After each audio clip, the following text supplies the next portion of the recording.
February 11ರಿಂದ 19ರವರೆಗೆ ನಡೆಯಲಿರುವ ಗ್ರಾಮದೇವಿ ಜಾತ್ರೆಯ ಸಂದರ್ಭದಲ್ಲಿ ಜಾತ್ರೆಯ ಕುರಿತಾದ ಸಂಪೂರ್ಣ ಮಾಹಿತಿಯನ್ನೊಳಗೊಂಡ QR ಕೋಡ್ ಅನ್ನು ಪಟ್ಟಣದ ಸರ್ಕಾರಿ ಪದವಿ ಪೂರ್ವ ಕಾಲೇಜಿನಲ್ಲಿ ಶಾಸಕ ಶಿವರಾಮ್ ಹೆಬ್ಬಾರ್ ಉದ್ಘಾಟಿಸಿದರು.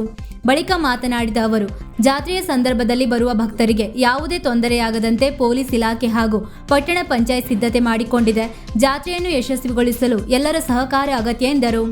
PSI ರಮೇಶ್ ಹಾನಾಪುರ್ ಮಾತನಾಡಿ, QR ಕೋಡ್ ಅನ್ನು ಸ್ಕ್ಯಾನ್ ಮಾಡಿದರೆ ವಿವಿಧ ಮಾರ್ಗಗಳು, ಪಾರ್ಕಿಂಗ್, ಶೌಚಾಲಯ, ಸಹಾಯವಾಣಿ ಮುಂತಾದ ಮಾಹಿತಿಗಳು ಲಭ್ಯವಾಗಲಿದೆ ಎಂದು ಮಾಹಿತಿಯನ್ನು ನೀಡಿದರು.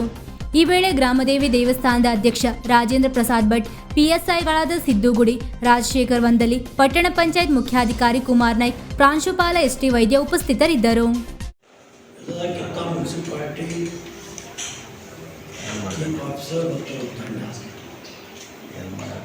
ಹಾಗೂ ರಮೇಶ್ವರ ತಂಡ ಸೇರಿ ಈ ಸಲ ಜಾತ್ರೆ ವಿಶೇಷ ಅಂತ ನಾವೇನು CC ಕ್ಯಾಮರಾ ಹಾಕಿದ್ದೇವೆ. ಯಾಕಂದರೆ ವಿಶೇಷ ರೀತಿಯ CC ಕ್ಯಾಮರಾ ಯಾವ್ಯಾವ ಭಾಳ ದೊಡ್ಡ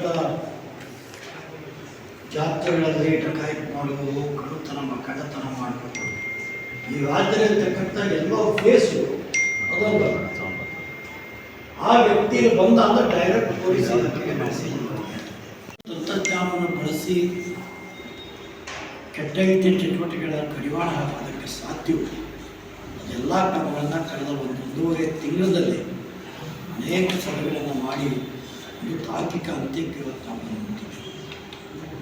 ಅವತ್ತು ಹೇಳಿದಂತೆ ಇಡೀ ಯಲ್ಲಾಪುರ ನಗರಕ್ಕೆ ರಸ್ತೆ ನಿರ್ಮಾಣ ಆಗಿದೆ. ಮೊನ್ನೆಯಿಂದ ಬೈಪಾಸ್ ರಸ್ತೆ ನಿರ್ಮಾಣ ಆರಂಭವಾಗಿ ನಾಳೆ ಸಾಹೇಬರು ವೀಕ್ಷಣೆ ಮಾಡ್ಬೋದು. ಇದನ್ನು ಕ್ಲಿಕ್ ಮಾಡಿ ಸರ್. ಇವೆಲ್ಲ ಫಸ್ಟ್ ಸರ್ ಸಂಚಾರ ಇದರಲ್ಲಿ ಕನ್ನಡ ಮತ್ತು ಇಂಗ್ಲೀಷ್ ಎರಡು ಲ್ಯಾಂಗ್ವೇಜ್ ಬರುತ್ತೆ ಸರ್. ಕನ್ನಡದಲ್ಲಿ ಪ್ರವೇಶ ಮಾಡಿದರೆ ಫಸ್ಟು ಸಂಚಾರ ಮತ್ತು ಸಂಚಾರ ಮಾಹಿತಿ ಬೆಳಗ್ಗೆ ಮಾಡಬೇಕು. ಟ್ರಾಫಿಕ್ ಬಗ್ಗೆ ಎಲ್ಲ ತೋರಿಸ್ತೀವಿ. ಇದನ್ನು ಕ್ಲಿಕ್ ಮಾಡಿ ಸರ್. ಈಗ ಇಲ್ಲಿ ನೀವು ಪಾರ್ಕಿಂಗ್ ಮಾಹಿತಿ ಪಾರ್ಕಿಂಗ್ ಕ್ಲಿಕ್ ಮಾಡಿದರೆ ಸರ್ ನಮಗೆ CC ಕಡೆಯಿಂದ ಬರೋರಿಗೆ. ವೀಕ್ಷಕ ಮಹಾಪ್ರಭುಗಳೇ, ನಮ್ಮ ಚಾನಲ್ ಅನ್ನು ಸಬ್ಸ್ಕ್ರೈಬ್ ಮಾಡಿ, ಶೇರ್ ಮಾಡಿ, ಪ್ರೋತ್ಸಾಹಿಸಿ.